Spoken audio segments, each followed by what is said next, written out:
Hello, good afternoon, Janice madam.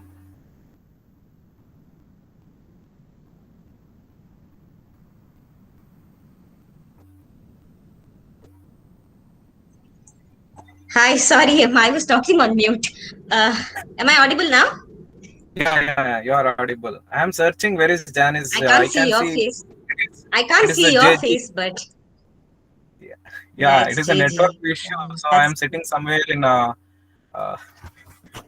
Okay, it's not in proper place. So oh, okay. No, then it's fine. okay.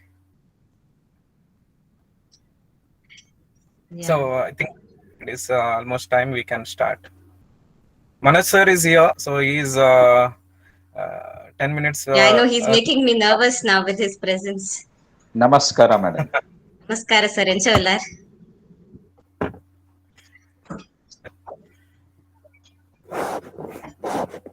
Just trying to figure out how to present.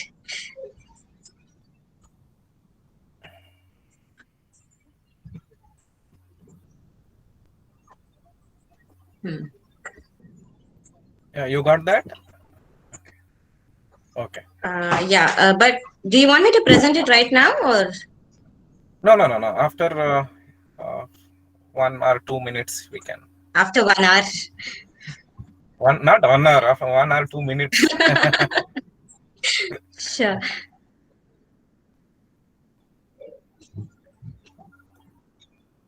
Yes. Okay. Exactly. Yeah, we can start. Yeah. I think it is going on live. Sandesh sir, whether it is live on YouTube now? John sir is there? I don't know, sir. I think he'll go for a live at exactly 1. I think he might have started. Okay. Then we can proceed. Yeah, we shall go with. Yes. Very good afternoon to all, dear participants, faculty members from different institutions. Exactly 1 week back, we had session on S cube, and we had different S for our sexes. Okay. And our previous resource person, Professor Manoj Lewis, has suggested me to go ahead with a particular topic on attitude. Then I was just thinking, and suddenly when it comes to the topic like attitude, immediately one person comes in my mind, who is my colleague at Aloysius College, that is Janice Jane Govies. So immediately I approached her, and she said, okay. So uh, it is happy to have a session on attitude. Now I request our moderator Malini BM to introduce resource person and welcome all the gathering. Over to you, madam. Malini, madam. Yeah, thank you, Dr. Sunil D'Souza. Good afternoon, all. I, Malini, Assistant Professor, Department of Commerce and Philomena College, take this pleasure to introduce our speaker, Dr. Janice Jean Govies. Dr. Janice is currently a postdoctoral Science, Technology and Innovation Policy Fellow of Indian Institute of Science hosted at the Office of Principal Science Advisor to the Government of India. She is a part of the Department of Science and Technology, secretarial that is formulating India's new science, technology and innovation policy. Prior to this, she did a brief stint as a research consultant for the Science Diplomacy program at the National Institute of Advanced Studies, Bangalore. She has teaching experience of 9 years as an assistant professor of Department of Chemistry at St. Aloysius College, Bangalore. She is also a popular science writer, soft skill trainer, communication coach, and has won a number of awards for oratory, especially in the humorous speech category. Janice has a master's degree in analytical chemistry and a PhD in nanochemistry.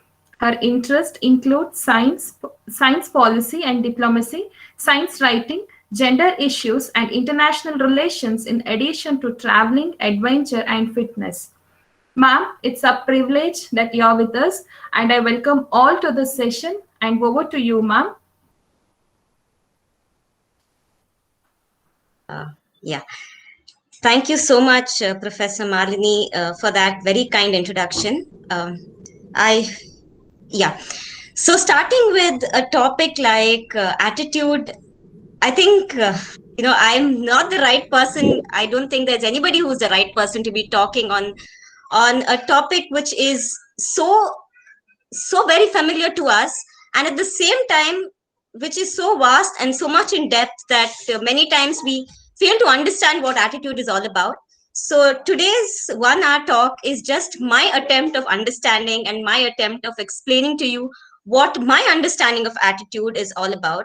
Just give me a second to present the screen so that I will spare you all from looking at my face for the next 1 hour.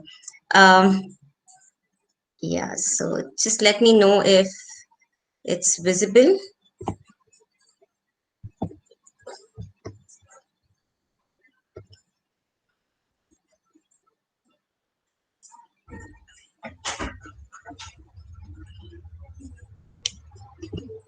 Okay, is it visible now? If I could get, Yes, ma'am, it's Yes, visible. Janice, Can you it's go ahead? perfect. is it on slideshow? Yes, ma'am. Not Okay, yet. great. You'll have to do a slideshow. It's not full. Slides are visible on Yeah, the yeah. it still is. Yes. Oh, F5. because in my screen it shows the full screen. 1 second. How do I go about it? Let me stop sharing and share again. Mhm.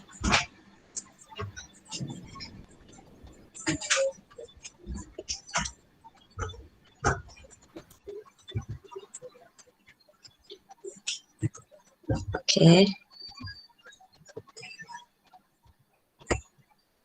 Is the screen visible now? What is visible right now? No, it takes little time to Yeah. appear. Not yet.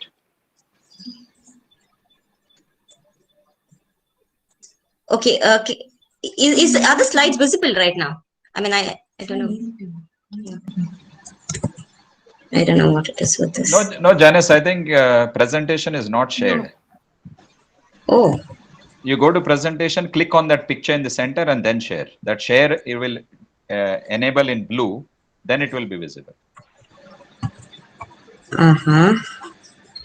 Go to the center of that picture, click on that full screen, then click on the picture and then share. okay. Okay, how about it now? No, it's coming now. Yes, now it's full screen. Go ahead, Janice. Okay, perfect. Yeah, so the show begins now. Anyway, so thank you for that introduction. And like I said, this is my attempt to talk about attitude. And I sincerely believe attitude is something that determines our life. And that is the reason I've put this image, the image of, it looks like a little dog scaring away a rhinoceros. And sometimes when you have the attitude, even something like a rhinoceros gets really scared, looking at the attitude of a little dog that can chase it away.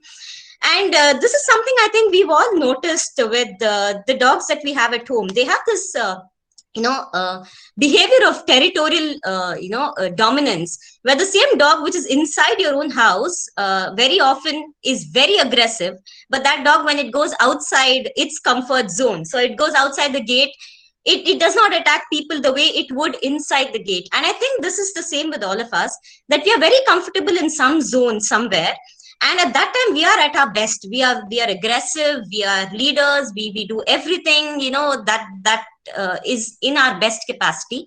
But when we break out of the comfort zone, that is where we fail to deliver to our optimum. And I believe, again, all that depends on the way we take things that are thrown on us. And this is about attitude.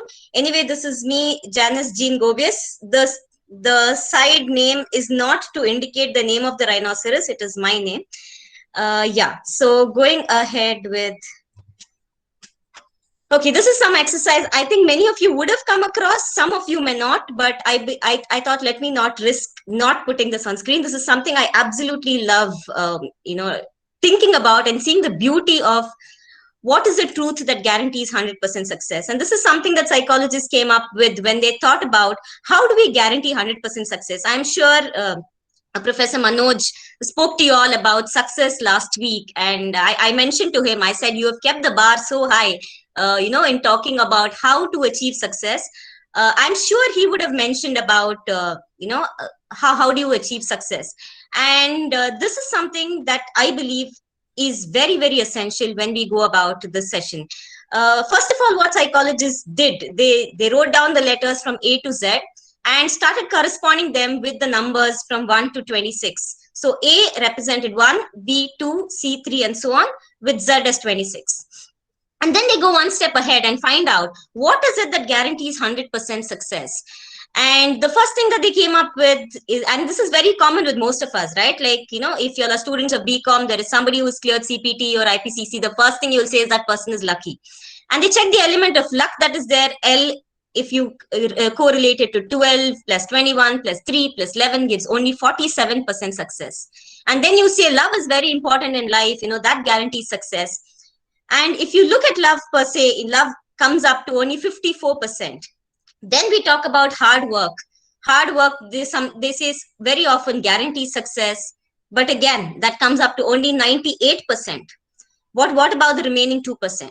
What about knowledge? Knowledge gives 96% success. And again, if money is a driving force to success or money guarantees you success, then again, you are wrong. It is only 72%. Your leadership skills will come up to only 89%. And the only thing that guarantees 100% success, I'm sure many of you would have come across this, but just for you all to remember, is the word attitude. ATTITUDE. Put it all together, A as 1, T as 20, the other T 20, plus 9, plus 20, plus 21, plus 4, plus 5, gives absolutely 100% success. And this is something I very, very, very strongly believe in, that at the end of the day, it is your attitude that guarantees success. Because it's not about the circumstances. It's not about the family that you've been brought up in. It's not about your background. It is not about the opportunities that you've been exposed to. It is nothing else. It is your attitude in life. And just like they say, life is like a boxing ring, you are not declared a loser just because you fall down. You will be declared a loser when you fail to get up, or when you fail to make that attempt to get up. You stop making that attempt to get up. And this, I believe, is very essential. I'm sure all of you have come across, people who have worse, circumstances, much more difficult situations that they had to deal with, but at the end of the day they've come out successful. Think about examples like Dr. Bhimrao Ambedkar, a wonderful example to think about how difficult circumstances he came across and the man that he became. So if you think about all of this, it very, very clearly shows that attitude is essential. And this reminds me of a story of Dhirubhai Ambani, the older Ambani who actually made the Ambani empire, not the sons that I'm talking about. So Dhirubhai Ambani was from a very, very poor family. His mother was a housemaid. And very often, his mother was not even able to prepare a decent gravy or decent curry along with food. So all that she would do was prepare plain rice for the son, and she would ask him to eat it along with the salt. So this guy was so fed up. Now, as a little boy, he was so fed up. Think of our demands very often. We don't feel like eating if there is no non-veg, or there's no paneer, or there's no mushroom, or whatever it is, But this boy had to eat plain rice. So he used to get really fed up. So what he did is he said, let me trick my own mind and let me start imagining that there is pickle, because they did not even have pickle. So what he would do was he would eat the rice and then imagine that there's pickle and, taste it from thin air. So he would eat a morsel of rice and then, taste pickle. And one day his mother was at home and she saw the strange behavior of Dhirubhai Ambani. She saw him eating a morsel of rice and then, again tasting something from air. And she was very curious to see what this boy is doing and how is he able to eat the rice, plain rice, and then what is he doing? So she goes up to this little boy, Dhirubhai Ambani, as a little boy, and she asks him, she was like, what is it that you're tasting from air? Then he said, mother, I'm not asking you to give me anything else. I'm trying to be happy in the situation that I'm in. So what I've decided is I will imagine that there is pickle and I will eat the plain rice, imagining that there's pickle. The mother, being a housemaid, not being well educated or anything, she got really furious listening to this and she gave him a tight slap. And And the boy felt, really bad. Dhirubhai Ambani was like, I'm not even complaining. Why are you slapping me? And then the mother told him something that actually changed his life. She said, anyhow you are imagining, why don't you imagine that it is biryani and eat it? I think this is what we need to do very often. And this is where our attitude plays a role. When very often we think about small things in life, we are worried about small, we keep our dreams limited to the smaller things in life. And instead of imagining big, it does not cost you anything to imagine big, because like Dhirubhai Ambani's mother said, anyhow you are imagine, things in a much broader sense. Think about the bigger things in life, and think about bigger aims, bigger goals. Somewhere, they might turn to be a reality. And today we know in the case of Ambani's, at least, that they have enough. Antilla itself is something that amazes people, right? So what's this attitude all about? Attitude is the learned tendency to respond to an object, a situation, a person, or a circumstance. Okay, these definitions that I put in are only to make me sound very intelligent, because this is satisfying my ego today. It is just so that we put things in the right perspective, and I feel a little happy that I can use a little big terms and sound a little intelligent. So let's go to a learned tendency. What's very important is to remember the first word. Attitude can be learned. It is not something that comes by birth. It is not something that is in our genetic trait. It is not something that's inherited. It is a learned tendency. And I believe this is something very essential that all of us should realize, that it is a learned tendency. And if it is a learned tendency, it can be changed. For the better or for the worse, it can be changed. And that's very important. So how do you respond to an object that's there? The bias that we have in our mind, the prejudice that we come with, the kind of stories that we've heard about people from this area like this, people from that area like this, all kinds of things. For example, just this morning, during the time where we have the 6 to 9 or 6 to 10, where the lockdown is a little relaxed. So I was driving from the Pampal Circle to Mangalore, which is to my home in Mangalore, which is a distance of about 1 kilometer. And right there is a police checkpoint where they have put barricades and they're stopping vehicles. Now, if you look at the bias in the minds of these police, they are all checking, particularly today, I don't know for what reason, they were checking, if the vehicle papers are all right. So if you see, very often they'll stop two-wheelers and they'll check. They're all checking vehicles, like if there's a Maruti 800 which passes, they will stop. If there is a, let's say an Omni which passes, they will stop. But bigger cars, they don't stop at all. So I've actually felt this very often, that I had an Omni at home and I have a Swift Desire. And when I used to travel by Omni, I think I used to be stopped literally every week, once or the other, by the police to check for papers, to check for this and check for that. But the new Swift Desire that I bought, till today, it's been about 5 years, not once have I been stopped by the police. So this, I believe, is a very serious bias that's there in the minds of people, that people who travel in a smaller car, not so good looking car, will very often may not have their papers up to date, or all these kinds of things. So there is a bias that's there in our mind. How do we respond to this object that's there? How do we respond to a situation? I believe it's in our hands, right? Like the same situation, two people are put through. One person might respond very positively. The other person might respond very negatively. So this, again, is something that's in our hands. And we have to realize that it's the situation that's right there. It's left to us as to how do we react to it? What is our reaction to it? And no matter what happens, the ability to be happy remains with us. The ability to react to that situation remains with us. You can always take that situation absolutely positive, or you can take it negatively, no matter what happens. Then the next line, if you look at, is behavior is short-lived. It is the attitude that lasts longer. For example, there was this farmer. And this farmer had a horse. And what happened was, the farmer loved the horse absolutely. One fine day, the horse went running and the horse was nowhere to be found. The farmer was very sad.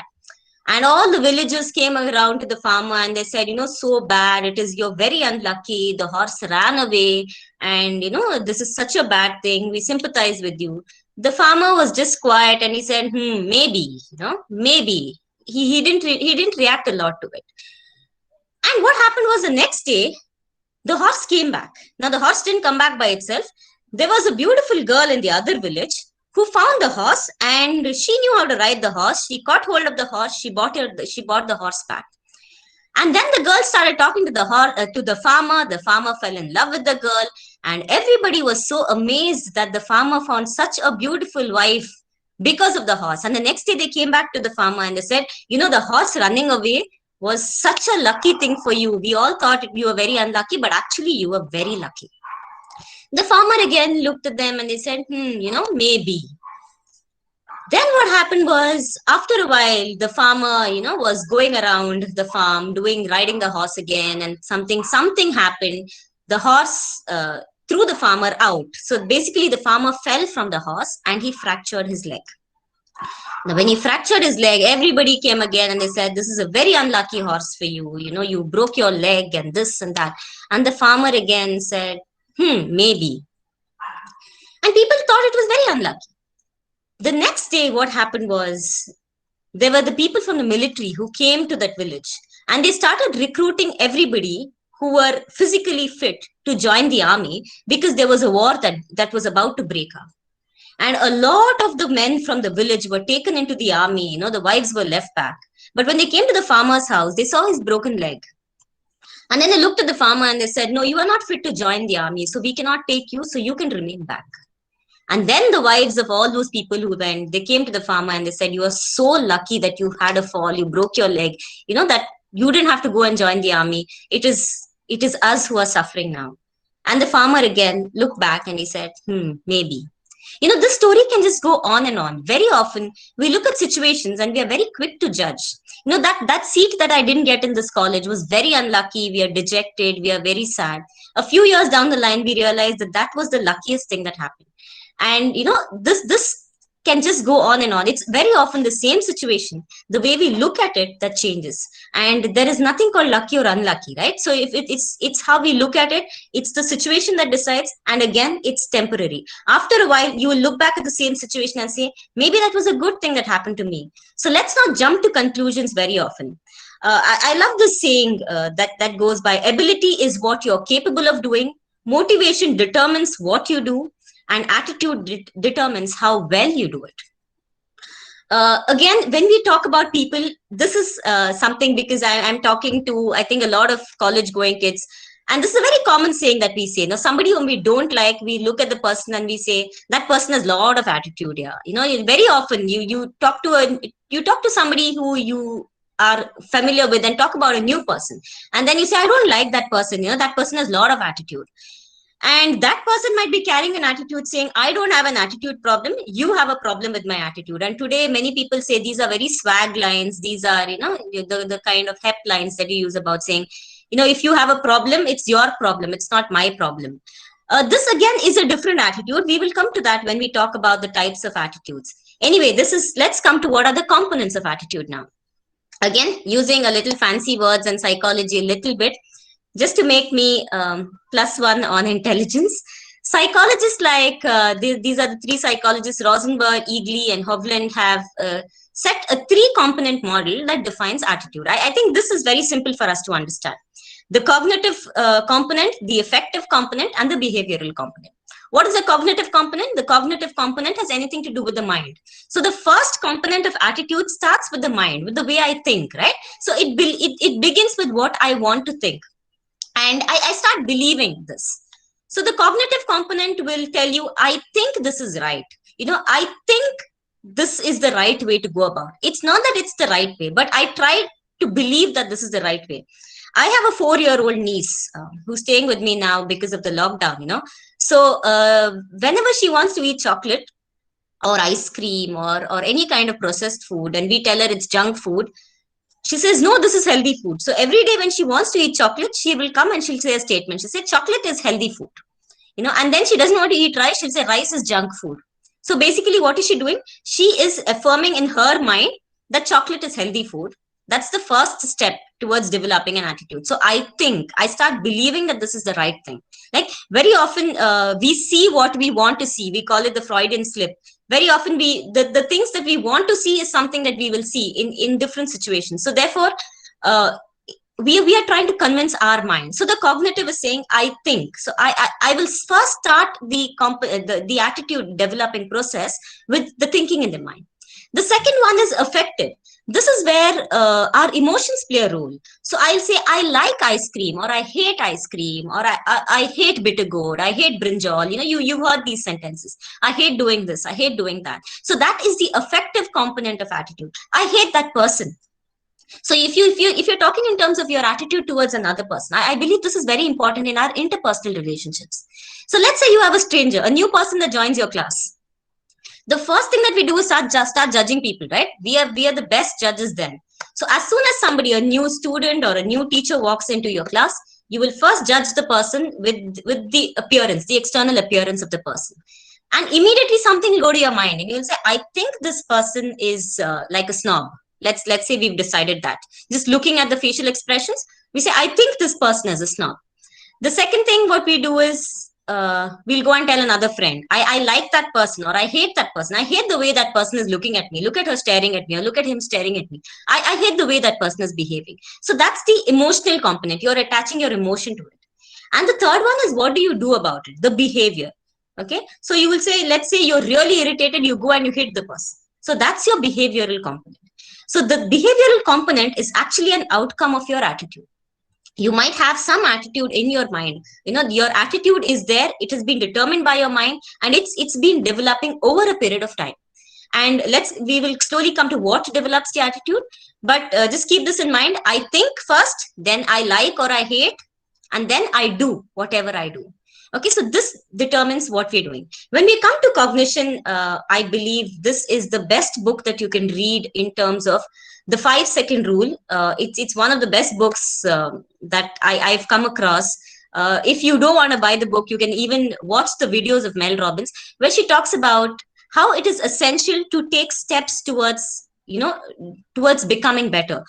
Very often we all have complaints about things that we are not good at, right? Like very, very simple thing could be, you have a doubt in your mind when your classes are going on. And as soon as the doubt comes, automatically there is a signal which goes to your hand, which says, raise your hand, or ask the doubt, or do something about it. But if you don't take action within the next 5 seconds, you need to count 5, 4, 3, 2, 1.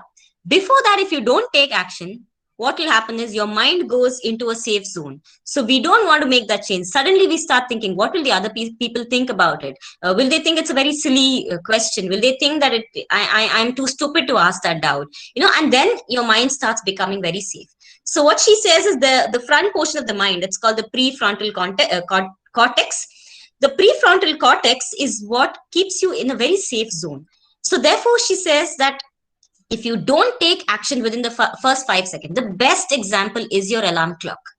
Within the first 5 seconds of your alarm clock ringing, if you switch off the alarm, jump out of your day is done.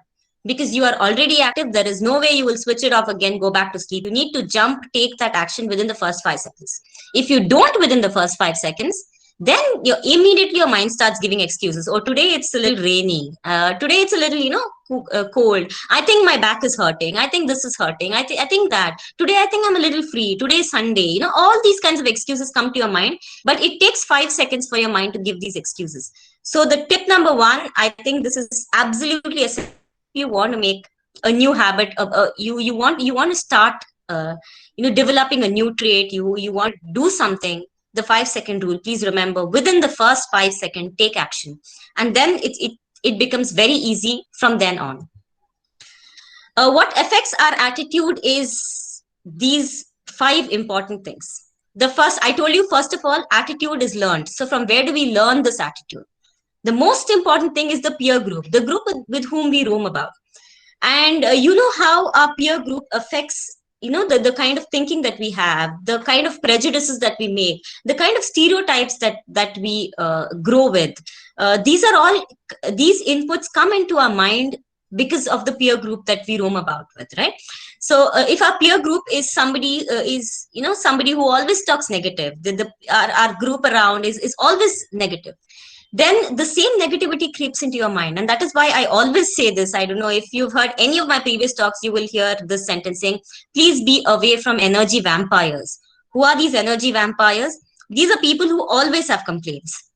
Like you go to them, you will always see these kind of people. You go to them, as soon as you see them, they'll be like, oh, okay, today this happened and that happened, and they'll make you so sad that you will think of, why am I even living? And they drain out your energy completely. Okay, these kind of people will affect your attitude negatively. They give you a negative outlook of life. They make you feel so sad about life. Whereas you have a positive person in your life, a person who looks at the good side of everything, who looks at the positive aspect in whatever difficult time they're in, and then that affects your attitude. That affects the way you look at things. I told you, attitude is the way you assess the given situation, right?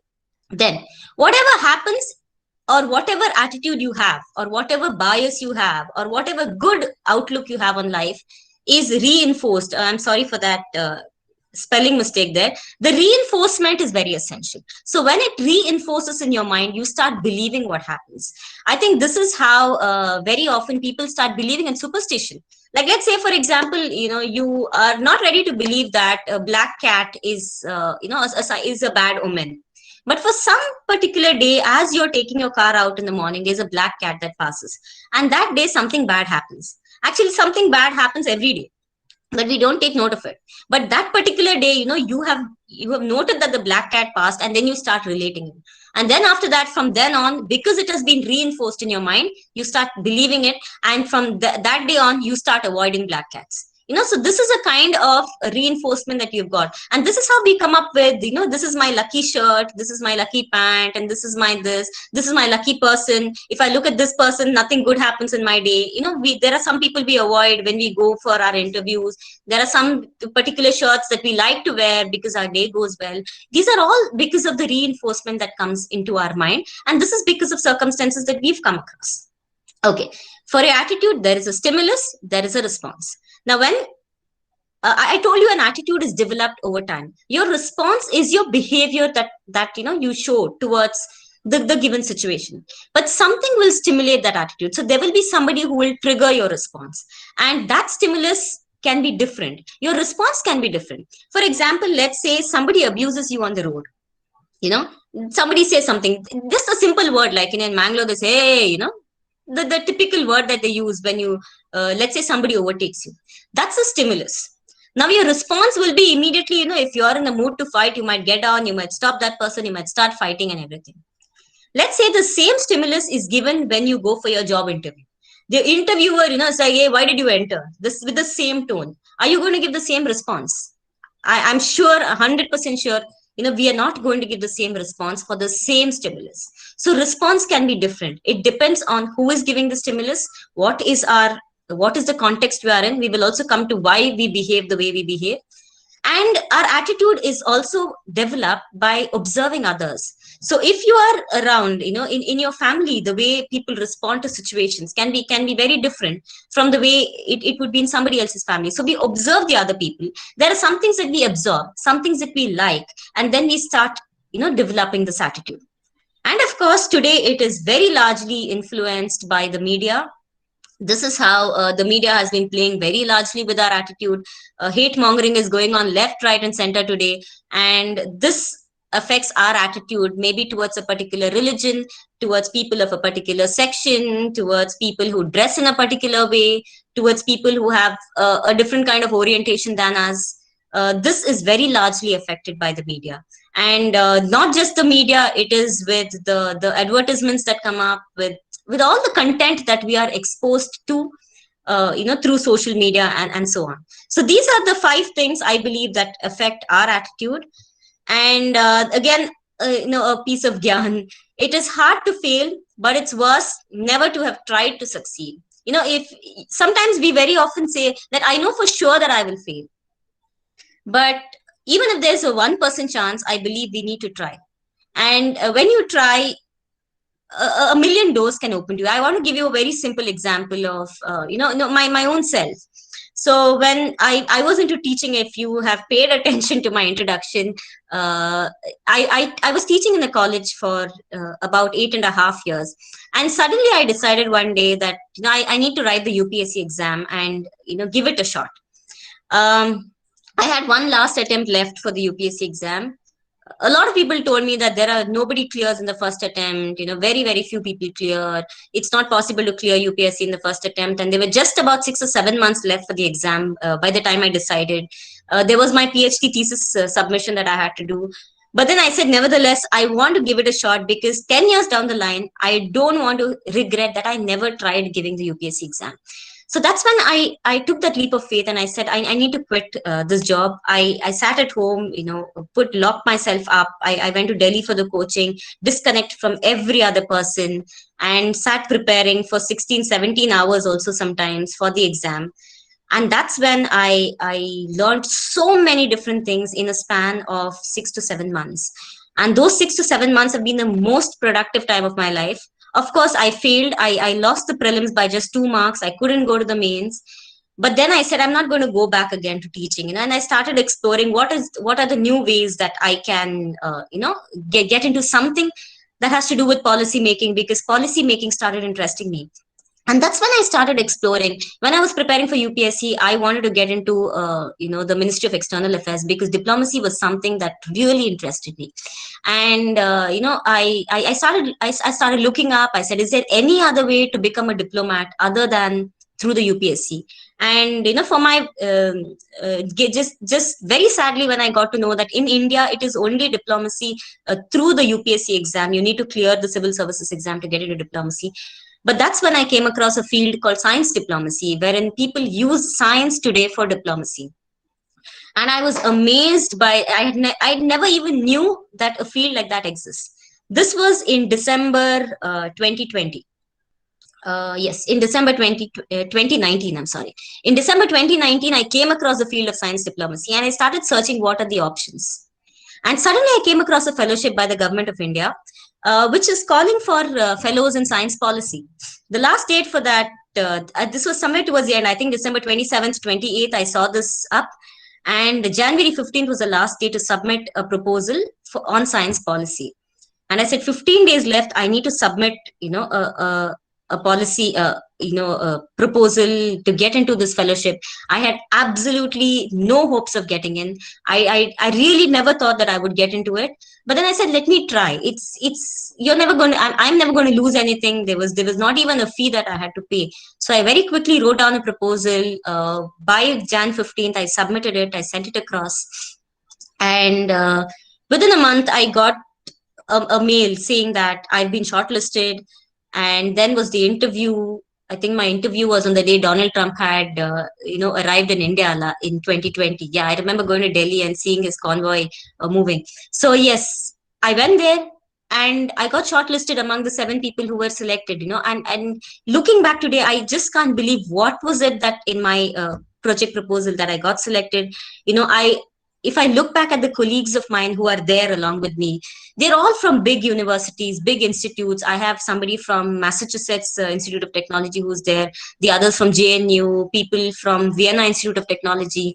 And looking at all of their profiles, my profile was very, very, very small, having studied in Mangalore in a simple college. I wouldn't say a simple college, a very prestigious college, but very restricted to Mangalore, not on the likes of MIT or JNU in any form. But sometimes you never know, right? You never know where. So if I had decided that there's no way I would have got into, and I decided, I don't think it'll happen.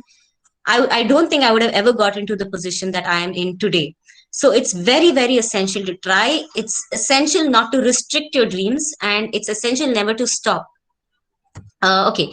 So with that, we move to why do we behave the way we do? I believe always our attitude is a tact. It's a tact to cover up sometimes our weakness. Sometimes it is, it's a way that we project ourselves. Very often we say that there is a dissidence between the way we behave and what's actually in our mind. Sometimes we also tell ourselves, right? You go back and you tell your friends, I don't know why I reacted like that, but I did. Okay, let's go to why do we behave the way we do? There are 4 things to keep in mind here. The first one is there is always a target. You're targeting your behavior or targeting your attitude as a behavior as a response to somebody. Then there's an action that you come up with. There is a context and there is a time. All 4 of them will not be the same. So your same person behaves the same way every time is not going to be possible. Like, I'll give you a very simple example, and I like relating to this. Let's say, for example, you have a friend of yours, and very often our very close friends, we like to call them with different abuses, right? Like, it shows your bonding. So let's say, you keep calling this person. I see this very common when, at least when I was in college, where today even guys have started calling their male friends as bitch. So you keep, let's say you keep calling your friend hi bitch or whatever, and it's not out of anger. You're just calling out of love. This is something that a lot of students kept telling me, that they are very close, so the other person won't feel bad. But let's say, for example, there is a situation. Every day you've been sending a message like this, but there is a situation where one day you have cleared an exam. Let's say you all wrote CPT exam together, and one person cleared the exam. You cleared the exam, your friend didn't clear. And on that day, as soon as you see your results, you send the same message to your friend saying, hi bitch, how are you? That day, is your friend going to take it in the same way? Is your friend going to take it as a joke? I'm sure he or she is not going to take it the same way, because the context there is different. The timing was different. Your action was the same. The target was the same. So therefore, these 4 things will determine what is the outcome very often. So there is a target, there is an action, there is a context, and there is a time. Even when we behave, we need to keep this in mind, that whom are you targeting your action towards? And very important, what is the context in which you're talking? You might make fun of your friend one-on-one or in a smaller group. Your friend may not feel bad, but the same joke that you crack, if you crack it, let's say on stage where there are thousands of people, then there is a possibility that your friend might feel bad, right? And it also comes to time, that you need to time your jokes or time whatever your action is in a particular way. And we need to keep these things in mind. These are small little things, but we need to pay attention to this, just so that we end up with the right attitude. Our behavior that comes out of that attitude is the right one, and we don't end up losing people who are close to us for no reason at all. If you lose your friends because you did something wrong, it's acceptable. But you lose your friends because of some kind of miscommunication. Very often this happens, right? You say, this is not what I intended to do, but I don't know why I behaved that way. And at the end of it, you lose friends for a lifetime. There are so many cases that happens. I think we need to keep this in mind. Be sensitive to the other person. And this is something I love saying when you talk about attitude. If you've read it, it's about the way mosquitoes behave. There's a lot. I mean, mosquito is something that I love taking as an example for various lessons that we can learn from the mosquito. Even for lessons like the mosquito bites everybody equally. It does not differentiate between Hindu or Muslim, right? Or Christian. The mosquito is a very secular being that way. Even though we get very irritated with the mosquito, it teaches us that size doesn't matter at all.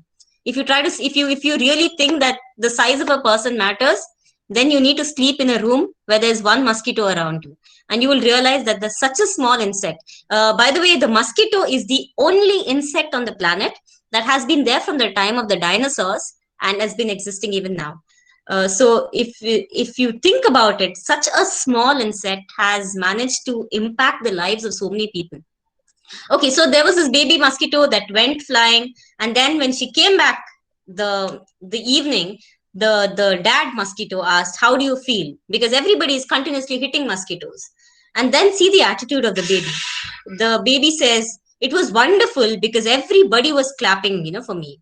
And this is how I think we need to take the criticism that's often thrown on us. Then when they say, when life throws lemons, ask for tequila and salt as well, right? So that's another way of putting the same message. But what's very essential is that whatever criticism is given to us, we use it as a pedestal, as a platform, or as a lever to propel ourselves and become successful. So this is very essential. Convert your criticisms into your stepping stones for success. Okay, I'm just giving you 5 seconds for anybody to guess this person. If somebody can guess this person, write it on the chat box. Anybody to guess who this person is? Okay, your 5 seconds are up. This person is no other than Steve Jobs. Another person who has, his one speech motivated me so much and has so much of message. I believe those of you who have not listened to it, please listen to the speech of Steve Jobs. which was his last public speech in 2005, the one that he gave at Stanford University, where he speaks about connecting the dots. And there, Steve Jobs speaks about his entire life journey. And something that really mesmerized me, the way Steve Jobs changed. He was an absolute, if you can use the word loser in his life at the age of 17. When he was in the Reed College, he had failed in his subjects, not doing anything, just roaming around the college. And when he gave this speech at Stanford University, where he said, connect the dots, he was 50 years old. Now, what changed that useless 17-year-old boy to become the 50-year-old Steve Jobs that we all knew?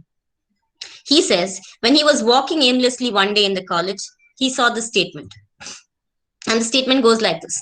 It said, on a piece of paper, it was written, if today was the last day of my life, would I do what I'm about to do today? Such a powerful statement. You know, the very fact that we realize that our time is limited, we are not going on for infinity, we are not immortals. Our time is very, very limited. So do the best that you can today. Keep asking yourself. Steve Jobs says on that day when he gave the speech in 2005, it was 33 years after that particular incident. So he says, for the past 33 years, every morning I look into the mirror and I ask myself, if today is the last day of my life, will I do what I'm just about to do? And if the answer is no for 3 days in a row, then I know I have to change myself. I believe this is absolutely essential for each one of us. Realizing that there is something called death, all our ego falls flat. You know, no matter how big the person is, no matter how powerful the person is, as soon as that life is gone out of us, is just an ordinary, body. And people don't even refer to the person by name; they call it a body. And this is something we have seen very clearly with this pandemic. At least for me, being in the government setup now, every other day I come across, some DG, some director general. Today, the person who was particularly in charge of the Make in India program, one of the top bureaucrats, passed away from COVID. So every other day we come across this. So we have to realize our time is very, very, very limited. And we need to ask ourselves every day, if today is the last day of my life, will I do what I'm just about to do now? Just imagine if you knew that you just had one day to live, we would have made the best use of it. We would not have kept grudge with anybody. We would have started forgiving people. We would have tried to make everybody else's life, very, very beautiful. And we would have wanted somebody else to cry, when we die, and remember us after we die, and all of this. So I believe we can start preparing for that right now itself. So every day in our lives, let's make this a point to start asking ourselves, if today is the last day, will I do what I'm just about to do? This summarizes everything for you today. Okay, this is my Gyan, 4 tips to ensure that we have the right attitude. First of all, it's your life, make it large. And how do you make your life large? Of course, Royal Stag is there. This image is dedicated to Professor Manoj Lewis, because I told him the other day, I said, you have kept the bar very high. He said, it's been 1 year, I've not gone to the bar. So this picture is for you, sir. I know you drink better brands than this. Anyway, so let's come back to how do you make your life large. This is something I have practiced particularly, from a few years at least, that I see to it that anytime somebody comes to me, the person goes back happier than what the person was. And I can't assure that it happens, but at least from my end, I make that attempt, right? So therefore, this is an earnest request to, all of you who are listening to me today, to try making small little things. Like somebody comes to you, don't add your problems to that person's life. There's nothing called problems. There are solutions to all problems. So if there is a real problem, there is always a real solution. If there is no real problem, then we will not have real solutions. But real problems have real solutions, right? So therefore, think about how beautiful life is. Today, the fact that we are alive itself is something that we need to celebrate. We are in so much a better situation that so many people suffering without having proper access to hospitals, struggling in the ventilator, people struggling to breathe. Today, even breathing has become a luxury. So therefore, let's not make our life bitter with our own prejudices. I like giving the example of this story that I heard about a man who was going in a bike. And there was another lady in a two-wheeler, and this man, with his typical chauvinistic mindset, said, "Let me race the lady in the two-wheeler." So he started, kind of troubling her. And the lady was going all by herself. This man started trying to race with her, and then after a point, she realized that this man is, troubling her. So he tries to overtake her, and when she goes across, this lady shouts, "Pig!" She shouts. The man gets really furious, and then he turns back and he shouts, "Bitch." This is what we do, right? When somebody hurls abuse at us, the person turns back and hurls another abuse. And before he could even end the word, he actually goes and hits a pig. So, the moral of the story is there actually was a pig, and the lady was trying to tell him that there is a pig. Let's not get carried away by negativity that has been instilled in our mind about stories of people who are like this and like that, and so on. Very often, this hinders the kind of life that we live. I believe at the end of it, it's our life. We need to make our life large, and we need to make our life large by getting people along with us. We are social beings. We need to connect to people. Today, the biggest skill is networking. And how do you network? How do you make somebody, be more comfortable with you? These are all things that we have to only be considerate to the other person. As soon as I am considerate to the other person, I know very clearly, I don't need to learn this. I know very clearly that I don't need to judge the person. Try praising people. People love praises. Today, we think about the time when you have actually gone to your mother or your father and said a simple thank you. I think for all that they've done.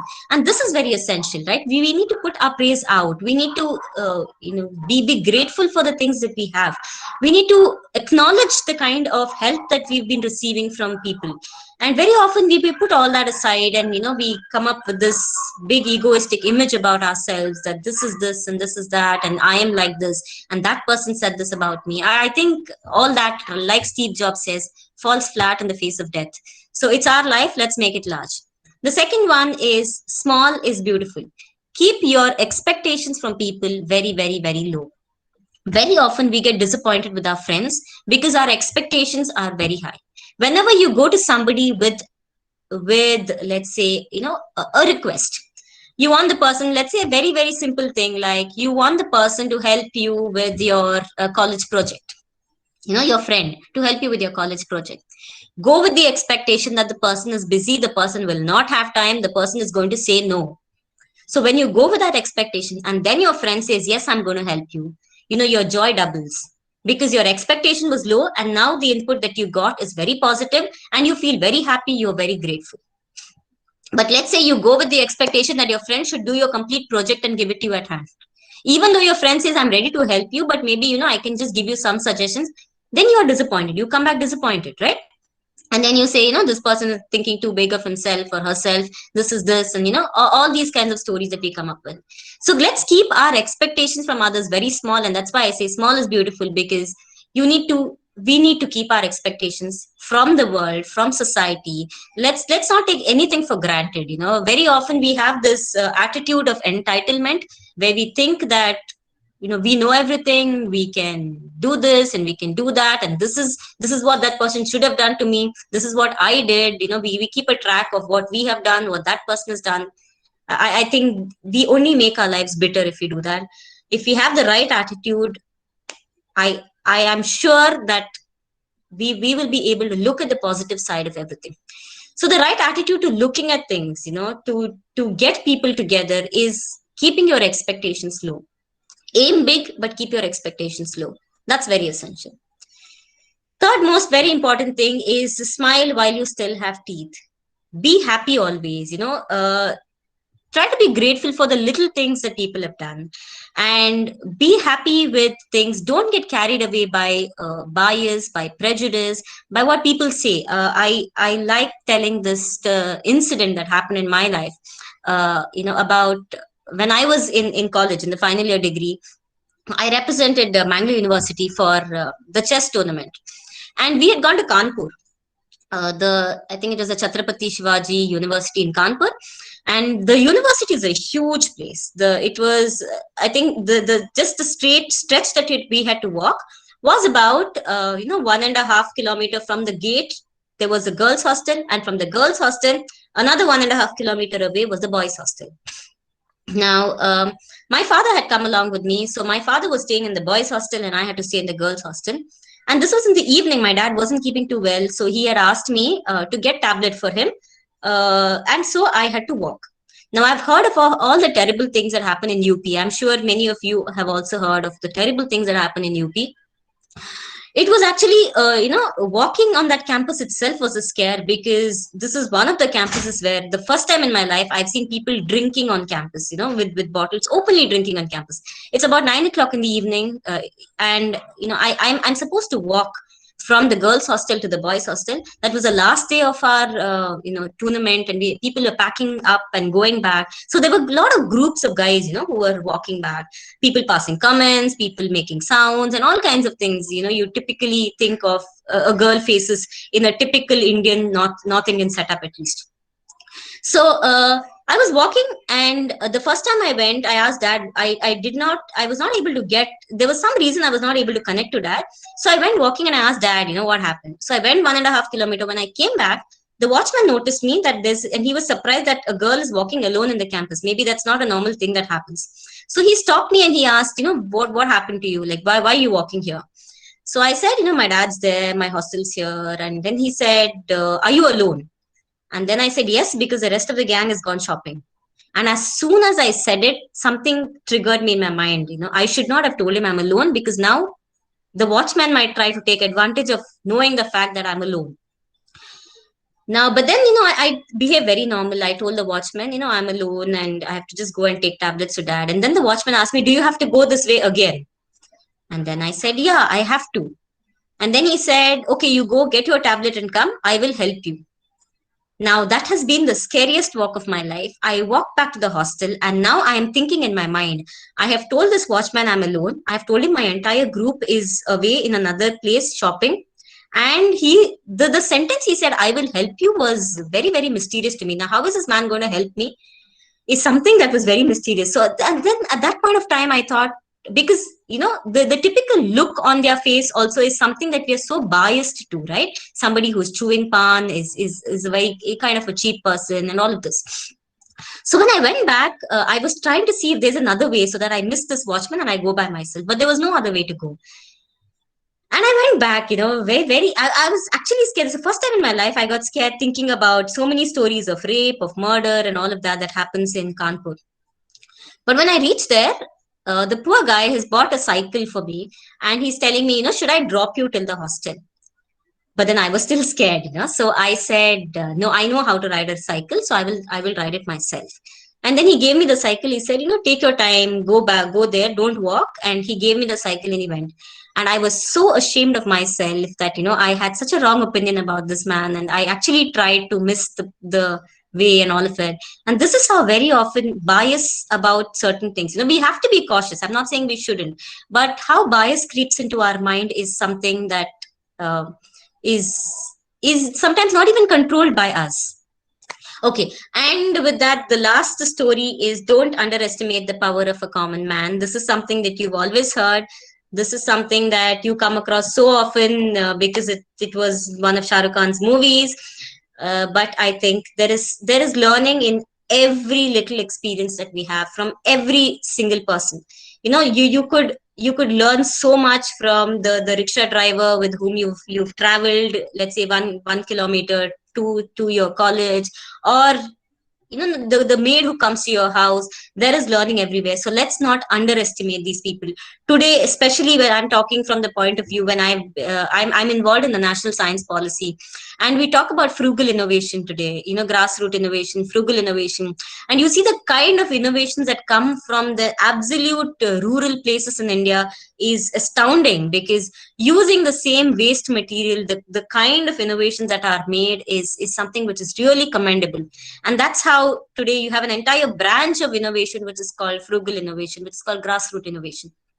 And how did it all come about? Why didn't it happen a few years ago? Because we tended to underestimate the capacity of people in our villages. We were underestimating the power of a common man, in simple words. So I believe let's not underestimate anybody. There is a learning that we always have, and it's essential for us to keep our the wrong ego that we have, the big image of ourselves very small.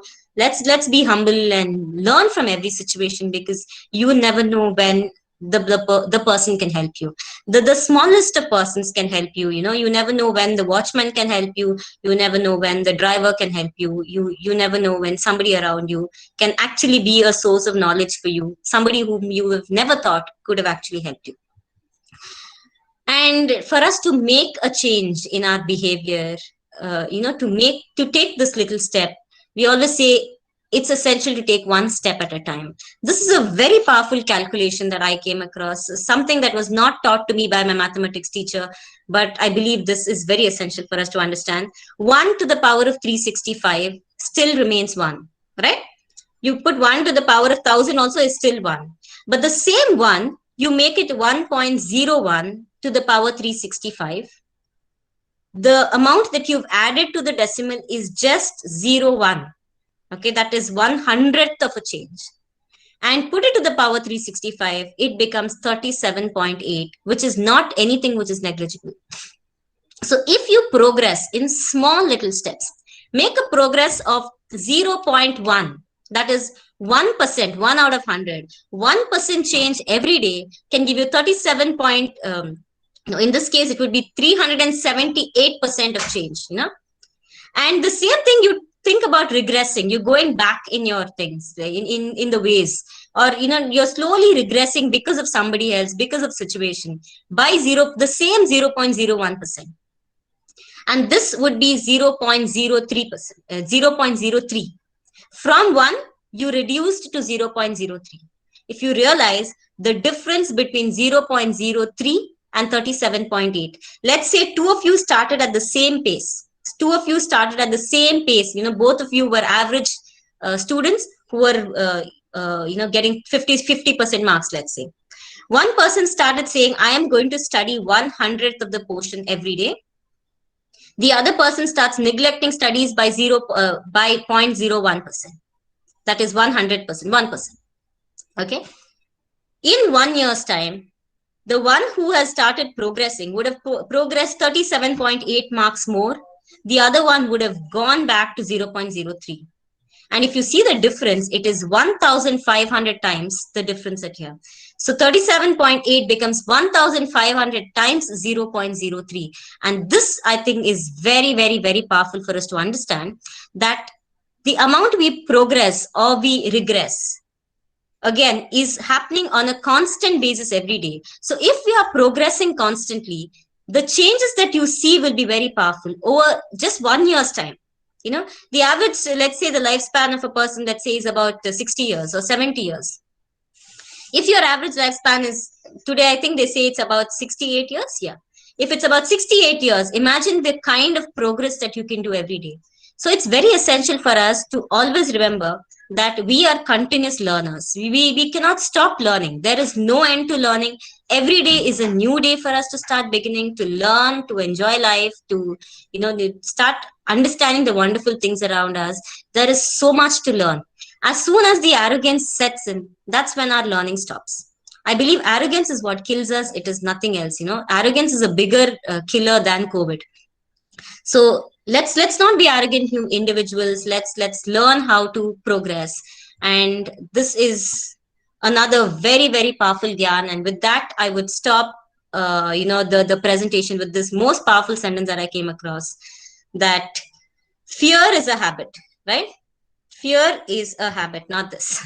So is self-pity, so is defeat, so is anger, so is despair. Very often when we talk about habits, it's just the good habits that we talk about. But remember, self-pity is a habit that we've developed. Defeat is a habit. Anxiety is a habit. Despair is a habit. Hopelessness is a habit. Resignation from things is a habit. And if it is a habit, you can change your habits. It just takes 21 days to change your habit. And you can eliminate all of these negative habits with 2 simple resolves. I can and I will. This is what I will stop with. Thanks to all of you. And I think I'll stop sharing my screen. I don't know if there is an option for question and answers. And I don't know if I am eligible enough to answer your questions. Have I stopped sharing the screen? Yes. Over to you, Sunil. I hope I did justice to the time that was there. Yeah. Yes, Yes, ma'am. yeah. Yes. Madam, yeah, you can. Yes, sir. There are a few questions. Yeah, Yes. ma'am. First question. The question here it is, how to keep up our attitude in controlling our emotions? Do you have any tips to keep up our attitude? Okay, first of all, let's realize that controlling our emotions is in our hands. That's very essential for us to first of all know. And secondly, we start expressing our emotions when we get sympathy. Okay, this is very powerful with kids. You will see this. The kid will fall down. The kid will not cry if she or he falls down. But the kid will cry when the mother looks at the kid, right? Very often you will see this, that the child will fall down and will not make any reaction. Sometimes the child would have fallen down, let's say about 50 meters away from home, comes back home and starts crying. So we start crying, we start throwing tantrums, we start creating scenes when there is somebody who makes us cozy. And this is something we need to realize, that we can control our emotions when we want to control it. When we know that there is no other way out, I need to control my emotions. And this knowledge about ourselves, that we want to be in control of our emotions, is the only way out, I believe. And again, it's a practice. It comes with practice. We should realize that we don't create self-sympathy. That's all. That's the only way to control our emotions. Yeah, if that justifies your the question. Yeah, hopefully it is satisfied, ma'am. And one more question. Does really any quote or statement make anyone great in the world? I don't know whether this question is relevant. I to don't what think world. anything makes anybody great in the world in the first place. I think greatness is what we define. Like for me, the greatest person could be somebody who has donated, let's say, blood. It could be somebody who's donated plasma. It could be somebody who's donated blood. That act itself could be very great. Unlike somebody who's donated, let's say, 1,000 rupees. So yeah, greatness again is very subjective. It is what we define. I don't think there's anything called great, first of all, in the world. Yeah. Yeah, I don't think so. Any participant? Any other questions? The questions in chat. There is Sophia is asking question, I think. Ma'am, you said that we should not give up and give an example when you were shortlisted. But how would you have reacted if you were not selected? Okay, good question. I really like this question. To be very honest, I had no clue what I would do if I was not shortlisted at that point. But remember one thing, I knew one thing for sure, that I had my educational qualifications with me. I had a PhD at hand by then. I had an experience of teaching for 8.5 years. And I knew for sure that no matter what happens, I have something to fall back to. So when you make always, you take a leap of faith, remember that you will never go back from where you were. Like I couldn't go back lower than a lecturer, right? No matter, let's say worst comes to worst, I didn't get anywhere. 1 year would have been, it was never a waste. I would have learned something new, but I would have come back and continued teaching, if not in the same college, in a different college, whatever. But I would have been a much better teacher for sure, because I had learned so much in that 1 year's time.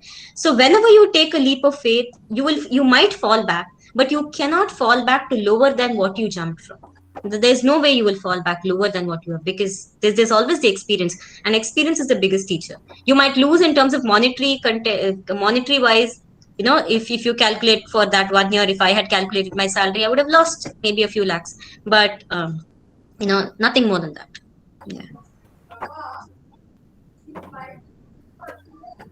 Yeah, there one more question is there.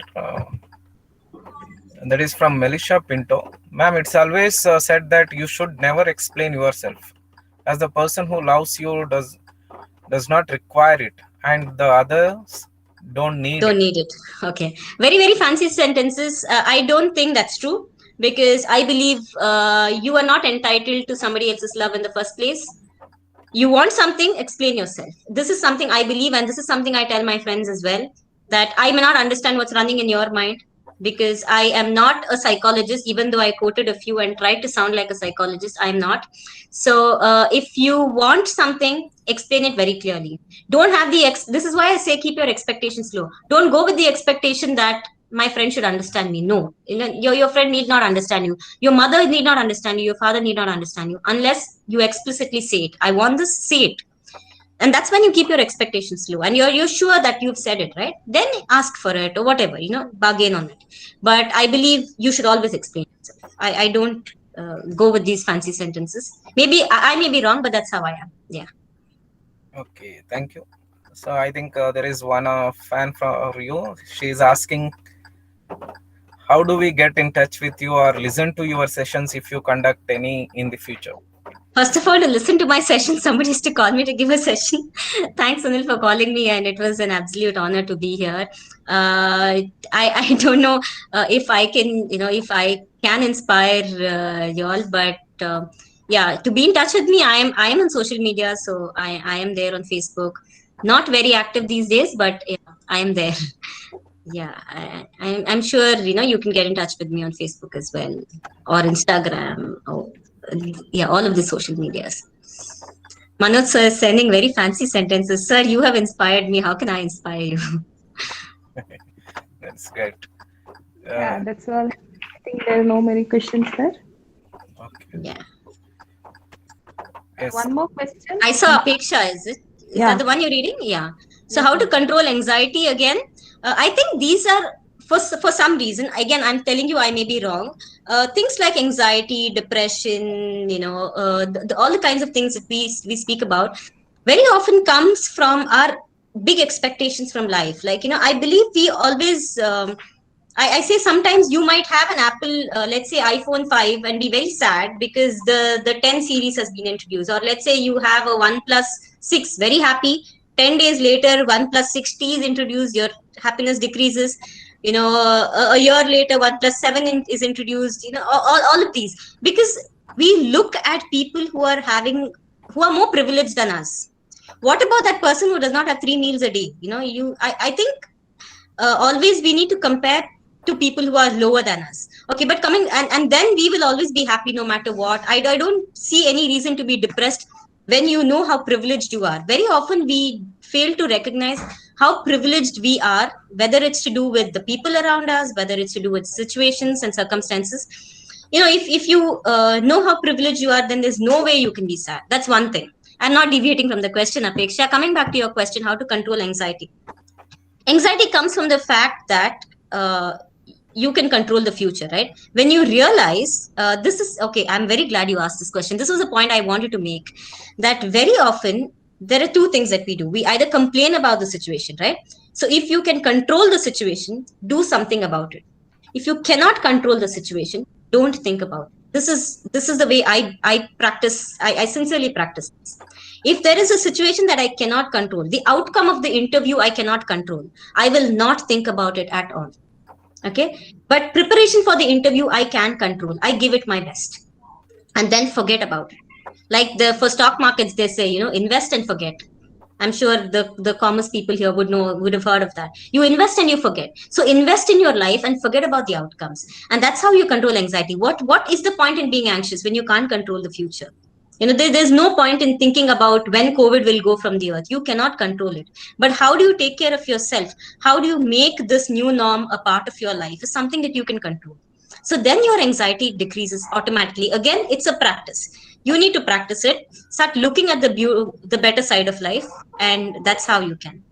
Manoj sir is asking very difficult questions. Sunil, if you can just read that out. I just saw something. Any connection with happiness and attitude in situation? Like very much, I believe. You will have the right attitude at time. Yeah. See, this is something again that I have seen with a lot of people. Like I have a list of powerful, I'm a feminist from my heart. So I have a list of some powerful women, who've been, and these are not people like Kiran Majumdar Shaw or any of that sort, but powerful women as in people around me. Like I look at some of my neighbors who've had very difficult times, but they're still very happy. They've come across such difficult household. They come across such difficult times with their husbands, but no matter what happens, they are happy. So again, I think it's the attitude with which we look at things, right? There's a death in the family. I can continue to be sad for the rest of my life, or I can accept it rationalistically, thinking that death comes and then I move ahead with it. Or how is it that I help somebody who's in a similar situation? So the way we respond to things, it comes from our attitude. And it's very much related to happiness, right? Because the way we respond to a situation will decide whether we will remain happy or no. So I believe happiness really comes from our attitude. That is why it's not just your attitude determines success, it is your attitude determines life. And that's why I've titled it this way, because I think the absolute element of determining how we live our life is attitude, the way you take it. Because 100 people put in the same situation might react in 100 different ways and come with 100 different gradings of happiness, in their lives. So that's there. The most important example I can give you is the example of Bhutan. Bhutan is one of the happiest countries in the world. There's no reason why Bhutan should be happy. Even Pakistan is happier than India. So Bhutan, there is no reason, if you speak logically speaking, there's no reason Bhutanese should be the happiest people on the planet. One of the happiest. The Nordic countries are the happiest, but their happiness index is very high. What do they have? They're a landlocked country, simple people with difficult terrain, difficult climate, and everything. But they're still happy. So Indians are very low on happiness index. I don't know what is it with Indians and not being happy. Very often, not being happy has become a fab today. Carrying grumpy faces looks very trendy, supposedly. But I think that's what we need to change. If we are happy, I think everything falls in place. That's what I think. I think it is because of need and the what we have, or maybe we call than need. We can say it is a greed. Yeah, that's why again, keep expectations very low. It's whatever we have, we are very privileged. We are very, very privileged. Like, it's essential. And sometimes things don't fall in place. Like today, for example, in my house, there's no power from morning. I just realized after I confirmed that Saturdays they take off the power, but then it's no big deal, right? So there's nothing to get upset about sometimes things happen here and there, but that's absolutely fine. But we are so much more privileged than so many people, and read about stories of people living difficult lives. I think that's the best way to get over depression, at least for me. Read stories of people who have lives so much more difficult than you, and you will start laughing at yourself. Very essential to laugh at yourself. So laugh at yourselves as to why we are being so stupid and being sad about things, our own happiness. So this is the right time I can take as a coordinator of these events. So most of the students who participated from past few events, they are eagerly waiting for certificate. But we are doing some programming to generate certificate and send. So it is taking time. So I request you people, please Keep your expectations low. Wait for some more time, so you will get definitely you are going to get your certificate. And also not only certificate for the participants, the remuneration for speakers also, it is taking time. And that also will keep our expectations low, so don't worry at all. Because only after unlocking process only we can proceed, do the process of all those things. Okay. Yes, So, sir. There is one any more other- question. One more question. Yeah. How do you deal with the fear of having regrets? Okay, I think the biggest regret in our life should be that we have not tried. At least for me, the biggest regret in my life would be that I have not tried, not the regret of failure. So I heard a very powerful TED speaker. She was Miss America, and she was I'm not getting her name, but she, that statement was very powerful, where she says, "Don't fear failure, but you need to be scared of not having tried." So I think the biggest regret in our life should be that we've never tried. And when we try, keep your worst case scenario ready. Say, what will happen to me? Worst comes to worst. What will happen? There's nothing that can be worse from what I'm in right now. So don't be scared. There's no need to be scared at all.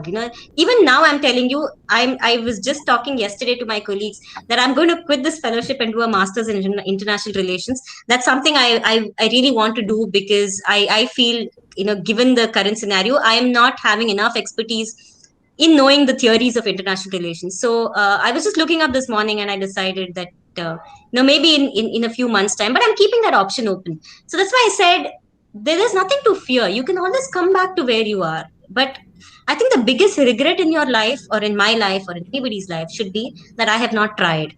So that should be the biggest regret for us. So then there is no other fear. try it, go ahead, do it. Don't be stupid, try things and ask people. Today it's so easy to connect to people, write to people. They give you all kinds of gyan, filter it out, whatever. But that's the thing. So there's nothing to regret. There's nothing called regret, actually, if you have attempted it with all your heart here. I think it is almost 1:15, so there are questions coming. So There's can something we else? raise that question, madam, or shall we wind up? So yeah, I think I'll consider it as a last question. So Okay, great. there is from Divin. A person attitude might not be a good towards others, but he finds happiness in that way. Should he change himself by sacrificing his happiness? I didn't get the question, Sunil. Could you say that again? A person's? They sacrifice their attitude for some people. So whether it is right.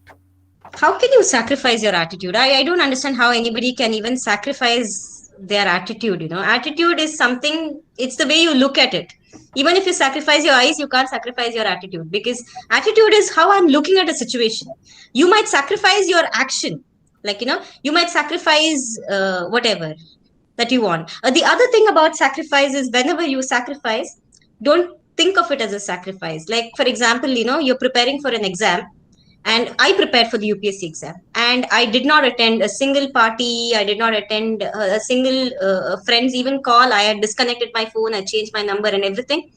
If I took it as a sacrifice, I would have been frustrated today. But I took it as an investment.